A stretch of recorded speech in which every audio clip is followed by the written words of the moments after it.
Buenas noches, bienvenidos y bienvenidas a su programa Respuestas a Preguntas que Incomodan. Muchas gracias por acompañarnos todos los martes. Yatensi, ¿cómo está? Contento y feliz como una lombriz, como siempre, Yadesi. Pobres lombrices, oiga, Yatensi, usted todos los programas saca a las lombrices. Amigos y amigas, como ustedes ven, estamos en una dinámica diferente, puesto que hoy tenemos un tema bastante interesante. ¿Quiénes son los hijos de Dios y las hijas de los hombres? Necesitamos estudiarlo desde un enfoque lingüístico, literario, exegético. Por eso hoy estamos frente a ustedes de pie. Yadesi, yo estoy viendo algo raro. ¿Qué ve? ¿Estamos uniformados? ¿Es cierto? Sí, mire. Azul y negro. No nos pusimos de acuerdo, pero hoy vinimos. Yo soy bien cristiano, hasta mis camisas. Muestre. Llevan el nombre de Dios, mire. Soy bien cristiano. Pues se nota, Yatensi, se nota en su vestimenta. Muy bien, amigos y amigas, muchas gracias de verdad por compartir este programa y por las preguntas que ustedes envían siempre para poder responder. Yatensi, comenzamos entonces con este interesante pregunta. ¿Quiénes son los hijos de Dios y las hijas de los hombres? Se supone que todos los textos deberían ser fáciles para interpretar, tanto del Antiguo Testamento como del Nuevo Testamento. Sin embargo, cuando uno va al Antiguo Testamento, hay textos que son más complicados y difíciles de entender. Y yo creo que este es uno de esos textos. Esta pregunta fue enviada por un amigo desde Venezuela, Yatensi, y seguramente que hay muchos otros amigos y amigas que tienen las mismas inquietudes respecto a este texto. Yadesi, mire, esta es una de las preguntas que siempre nos habían hecho y yo no quería contestarla. Es cierto, sí. Porque es complicada. Y usted me obligó. Yo le dije, mire, Yadesi, contestemos otras preguntas. Y usted me dijo, Yadesi, ya es hora de contestar la pregunta. Correcto. Porque es sobre el tema de los gigantes, los nefilín o nifilín, que eso está en Génesis 6, del 1 al 7, el tema de los gigantes, cuando los hijos de Dios embarazaron a las hijas de los hombres, y ya habían gigantes, nacieron más gigantes, todo eso. Es cierto. Pero a este texto, como a todos los textos, les rodea un contexto histórico que me gustaría comenzar por allí, Yatensi, con esa pregunta. ¿Cuál es el contexto que rodea o abraza a este texto de Génesis 6, del 1 al 7? Bueno, Génesis 6 está antes del diluvio, antes de Noé y después de la caída del hombre de Génesis 3. Está entre Génesis 3, la caída del hombre, y antes del Génesis 9, que es el tema del diluvio, el arca, todo esto. Ahora, más que el contexto, Yadesi, son las interpretaciones. Ahí está el problema. Yo he visualizado 3 interpretaciones sobre este problema, Yadesi. ¿Ya? ¿Cuáles son esas 3 interpretaciones, Yatensi? Empezamos por la popular y dejamos la difícil, la académica, lo último. ¿Cómo quiere que empecemos? Yo creo que mejor comenzamos por la más difícil y terminamos con la más popular. Bueno, ahí sí me lo puso difícil. Difícil. Pero esta vez, cámbieme. Muy bien, vamos a cambiarle entonces del orden. Vamos a comenzar por la más popular y terminamos en la más difícil. Bueno, ya dice, mire, la iglesia evangélica, todas las iglesias fundamentalistas de corte americano, como la Iglesia de Dios, donde yo soy obispo. Yo también.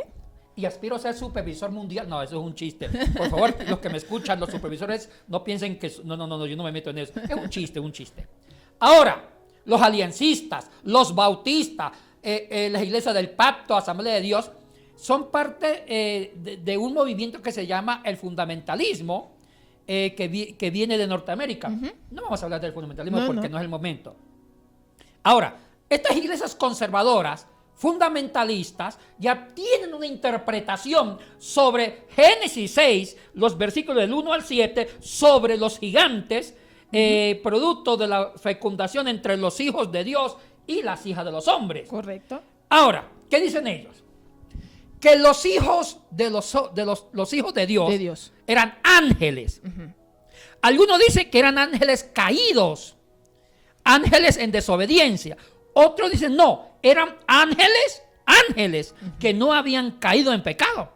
Y estos ángeles, que son los hijos de Dios, llegan a la tierra y se acuestan con las hijas de los hombres y las embarazan. Pero dicen que ya habían gigantes antes, pero nacieron más gigantes, grandes hombres. Y eso es lo que se llama en hebreo los nefilim. ¿Quiénes son los nefilim? Son gigantes que habitaban antes, que habitaban en la tierra antes del diluvio, prediluvianos, y también gigantes producto de la fecundación de los hijos de Dios con las hijas de los hombres. Esa es tal vez la respuesta más popular y es lo que se enseña en doctrina evangélica en nuestras iglesias. No sé si usted ha escuchado esta teoría. Sí, estamos de acuerdo. Yo he escuchado las mismas interpretaciones. Pero ¿cómo entonces ir ahora desde esta popular a la más complicada o difícil, Yatensi? Ahora, cuando yo era niño, era lindo yo de niño. Uno se daña de grande. Sí, seguro, sí. Yatensi. A mí me enseñaron eso. Bueno, en la iglesia católica, el padre Chucho una vez me enseñó eso. Me dijo, Yate, los gigantes, los nefilines, producto de una fecundación entre los hijos de Dios con las hijas de los hombres. Ahí nacieron como especie de unos gigantes, como semidioses. Y hay películas. Yo he visto películas de los nefilín que son como semidioses. Oye, interesante que estos semidioses no solamente es exclusivo de la literatura hebrea, sino que también había en otras literaturas. Correcto. Pero hay que ver si el texto hebreo se refiere a eso. Correcto. Ahora, esa es la teoría más usada. Una segunda teoría. Hay una preguntita. ¿Quién fue el que fundamentó esta teoría de que los nefilín, los gigantes que poblaban la tierra y que algunos fueron producto de la fecundación entre los hijos de Dios, que eran ángeles, con las hijas de los hombres? ¿Quién fue el padre o los padres responsables de esta teoría? No fueron nosotros los evangélicos conservadores, no. Los evangélicos conservadores, nosotros que somos parte de las iglesias conservadoras, heredamos esto de un famoso historiador judío. ¿Se acuerda, Yadesi, del famoso Flavio Josefo? Correcto. Del siglo I después de Cristo? Él escribió un libro muy famoso, Yadesi, que se llama Las Antigüedades de los Judíos. En ese libro, en el capítulo 3, siendo precisos, Flavio Josefo hace una interpretación del texto de Génesis. Él dice que Génesis 6, que esos gigantes nefelín eran producto de una fecundación de los ángeles, que después fueron demonios, que eran los hijos de Dios, que se acostaron con las hijas de los hombres y nacieron esos gigantes semidioses nefelín. O sea que los responsables, los hijos de Dios, eran ángeles. De ahí viene la interpretación. Y una parte del judaísmo siguieron la línea de Flavio Josefo. Ya, esto que está diciendo está relacionado con la primera interpretación, esa interpretación popular, ¿cierto? Sí, o sea que no fuimos nosotros los evangélicos que la inventamos, la heredamos del propio judaísmo del siglo I después de Cristo. Ok. Ahora pasamos a la segunda. La segunda teoría. La segunda teoría es totalmente diferente. Ya. En la segunda teoría se habla de que estos gigantes realmente se interpretan, bueno, que ¿quiénes eran los hijos de Dios? Los hijos de Dios usan la interpretación sobre los descendientes de Adán. Adán y Eva tuvieron 3 hijos con nombres y apellidos. Aparte dice el texto que engendraron más, pero los propios nombres son Abel, que murió, Caín y Set. Entonces la segunda interpretación dice que los descendientes de Set son los hijos de Dios. Los descendientes de Set son los hijos de Dios. Y los descendientes de Caín son las hijas de los hombres. Ya. Parece que es un texto machista. Sí. Es una interpretación machista. Y los descendientes de Caín son las hijas de los hombres. Entonces, los descendientes de Set, que son los hijos de Dios, porque Set como que restaura la nobleza, la integridad de Abel. Ya. Cuando muere Abel, ahí aparece Set. Adán engendra con Eva a Set. Entonces, como que Set restablece la imagen, la integridad que tuvo Abel. Entonces, Set representa el Hijo de Dios y los descendientes de Set son los hijos de Dios que se acuestan con las hijas de los hombres que son los descendientes de Caín. Esa es la interpretación. Pero esta es menos popular que la primera, porque yo he escuchado más la primera que la segunda. Esta segunda interpretación es machista y racista. Tiene mucho color racista, que no vamos a hablar aquí del problema sí, si del no nos da el tiempo, que ya hemos hablado en un programa anterior. Entonces, de las dos que hemos mencionado, la que más manejan las iglesias nuestras es la primera, Correcto. Pero tiene un origen judío con Flavio Josefo en el famoso libro Antigüedades Judías en el capítulo 3. Correcto. La tercera. La más difícil. Sí, la académica. Muy bien. Aquí viene, este es el aporte del ámbito académico. Estamos listos para escuchar. Ya, de las dos, ¿cuál le gusta más? O esta vez vamos a bueno, voltear la tortilla. La verdad, no me gusta ninguna de las dos. Yo quisiera pegarme más bien a la tercera, ¿no es cierto? Que es la más difícil y la más académica. Entonces, yo estoy tan a la expectativa como nuestros amigos y amigas, Yatensi. Así que adelante. Amigos y amigas, lo que yo voy a decir es una interpretación. No es lo que yo pienso. Al final, ojalá que Yatensi no me pregunte cuál de las tres yo me alineo, porque aún no me preguntan. Espero que no me pregunten. Sí. Pero voy a dar, en nombre de la erudición, de la investigación del Antiguo Testamento, la tercera teoría, que es producto de la academia, que aún todavía están divididos. Tampoco es la última verdad absoluta. Es una interpretación con mucha estructura académica. Ahora, en la tercera corriente o tercera teoría, se parte del hecho de que Moisés no fue el escritor de la tradición escrita de la Torá. Sí. Y sugiere que la tradición escrita de la Torá es producto de varias tradiciones. Correcto. Como la sacerdotal, la eloísta, la yavista y la posterior que fue la deuteronomista. Entonces, pero cuidado, tampoco ellos niegan, los representantes de esta teoría de las tradiciones sobre la formación de la Torá o Pentateuco están divididos.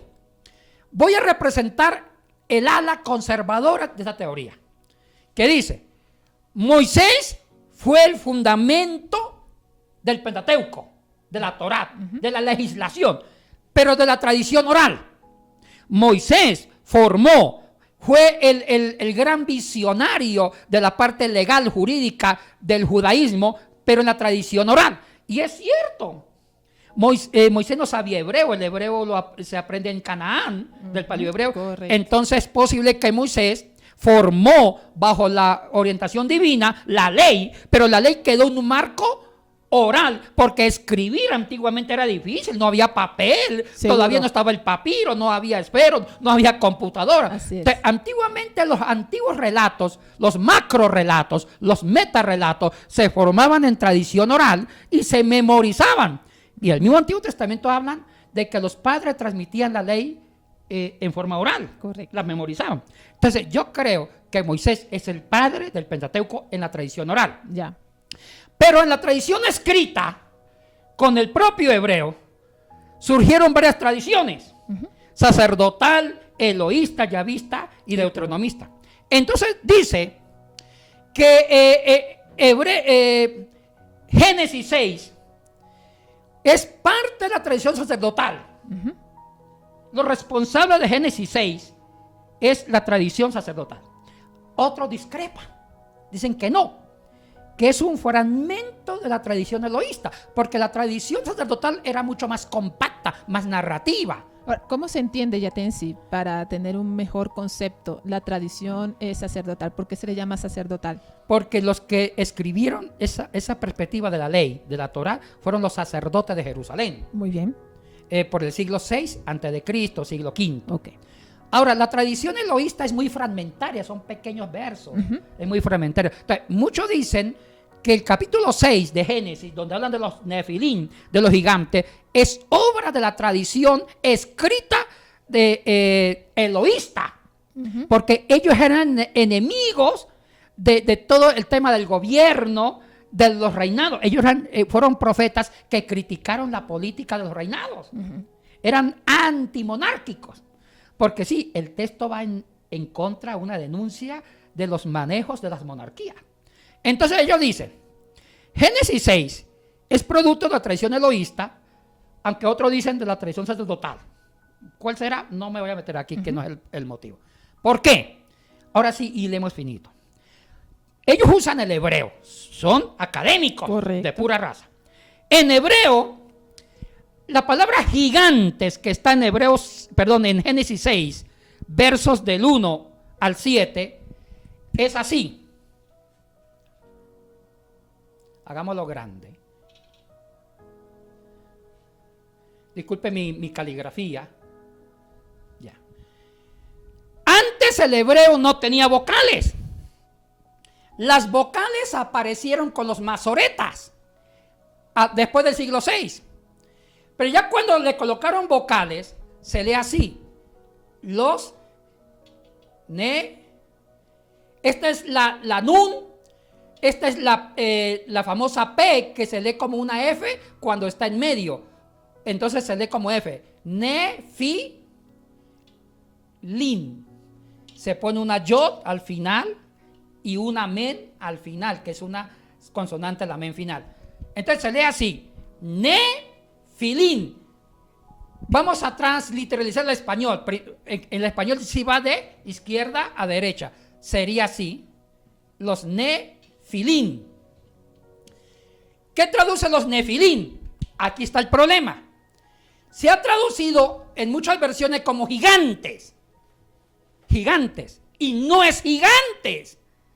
O sea que el texto de Génesis 6 ya dice, no se refiere a gigantes, ya. Que en la tierra habían gigantes y que los hijos de los de Dios embarazan a las hijas de los hombres y nacen más gigantes. Correcto. No se refiere a eso. ¿Por qué? Porque viene de un verbo que es así. Viene del verbo nafal. De este verbo nafal. Aquí viene.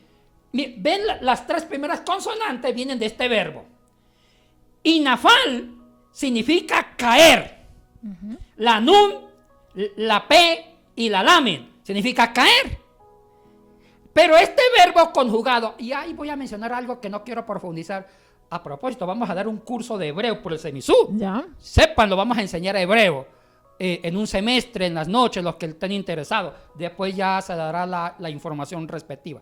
Entonces, este verbo, que son tres letras que forman la raíz, la nun, la p y la lamen, conjugado en estructura y fil, es como un causativo. O sea, todo verbo en hebreo tiene causa y efecto. Este es el efecto, caer.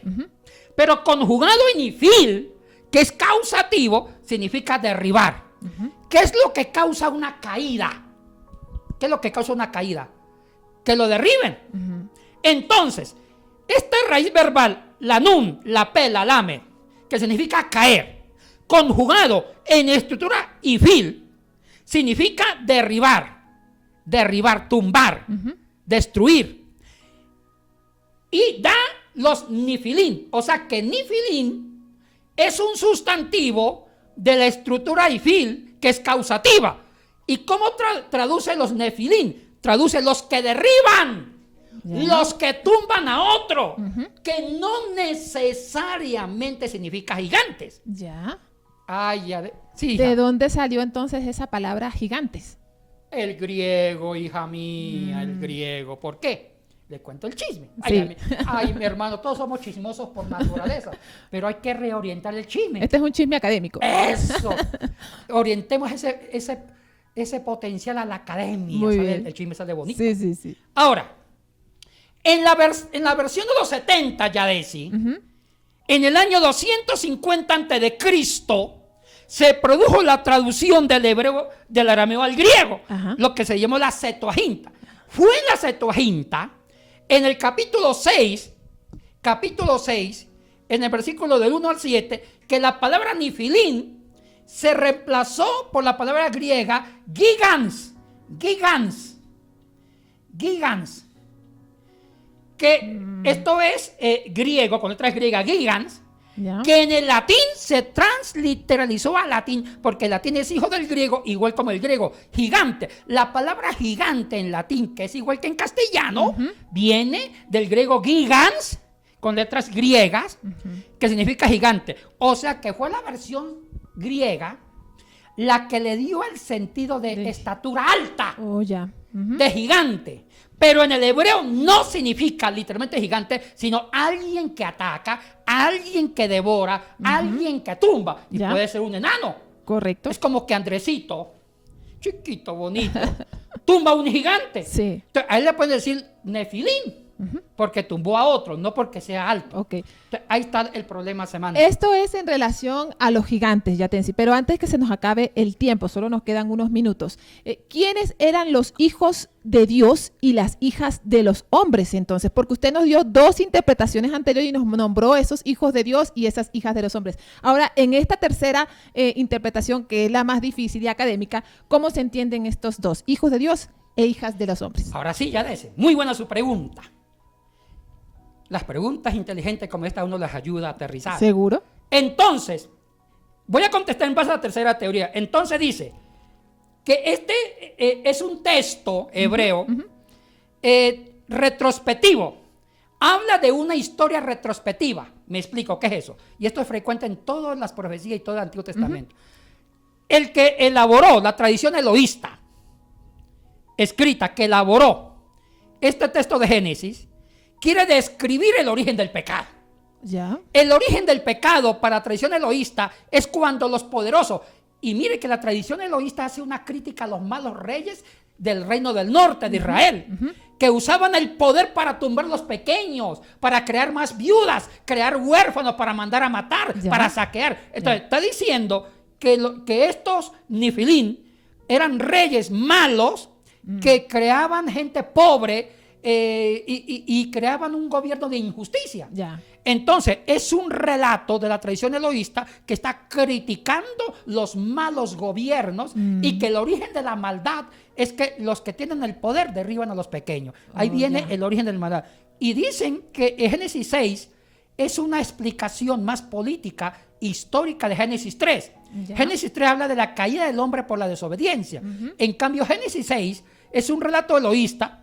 Esto es una ala de la teoría documental. ¿Eloísta o sacerdotal? Bueno, Usted dijo que cualquiera de las dos podría porque ser. muchos dicen que es sacerdotal, otros Correcto, dicen que no. correcto. Hay opiniones divididas Sí. sobre la misma teoría. Sí. Entonces, que es un relato, el producto de la tradición escrita eloísta para criticar los malos gobiernos con el nombre de los Nifilín. Significa gigantes, que no son gigantes, sino que usan el poder para hacer caer a los pequeños. Ok. Con la explicación hebrea. Pero ya en el griego ya se tradujo por gigantes. Muy bien.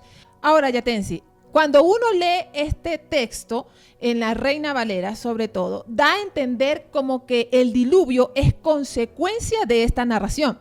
Hijos de Dios con las hijas de los hombres y todo el tema de los gigantes. ¿Es así o no es así? Sí, el diluvio se ve como una forma de purificar la tierra por la contaminación del pecado y una forma de purificar el corazón, purificar la ética, purificar al ser humano. Entonces hay que entender el diluvio dentro de ese engranaje de la Torá del Pentateuco. ¿Algo más que decir sobre esta interpretación académica, esta última interpretación? ¿Algo que usted quiera añadir? Bueno, para hacer una recapitulación, Yadesi, hay tres teorías que se manejan mucho para ser más pedagógico. Sí. Sobre Génesis 6, del 1 al 7, sobre los gigantes, que los hijos de Dios se acostaron con las hijas de los hombres y nacieron gigantes, pero antes ya habían gigantes. Sí. Y que desaparecieron en el diluvio. Y ya después del diluvio ya no habían gigantes. Ahora, esto, la primera teoría la manejan mucho los cristianos evangélicos, pero no somos nosotros los que las inventamos, Sí. sino que viene de un judío llamado Flavio Josefo, que en su libro Las Antigüedades Judías, capítulo 3, él habla de que los hijos de Dios se refiere a los ángeles y los hijos de los hombres se refiere ya, las hijas de los hombres, Sí. a los hombres. Ahora, la segunda teoría es racista y también machista, diciendo que los hijos de Dios se refiere a Set, a los descendientes de Set, y que las hijas de los hombres se refieren a los descendientes de Caín.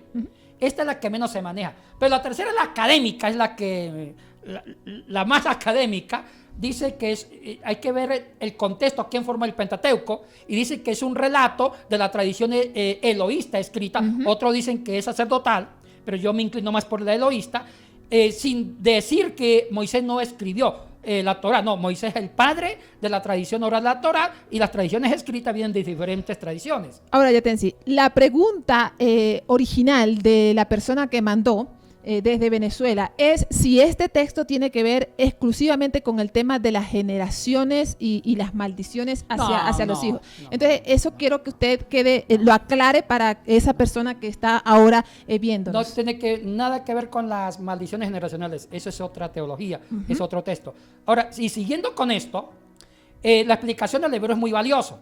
La palabra nefilín se refiere a los que atropellan, a los que derriban. Correcto. Pero ¿quién fue el que le dio la connotación de gigante en estatura alta? El griego, la traducción de las Septuagintas, año 250 a.C., con gigans.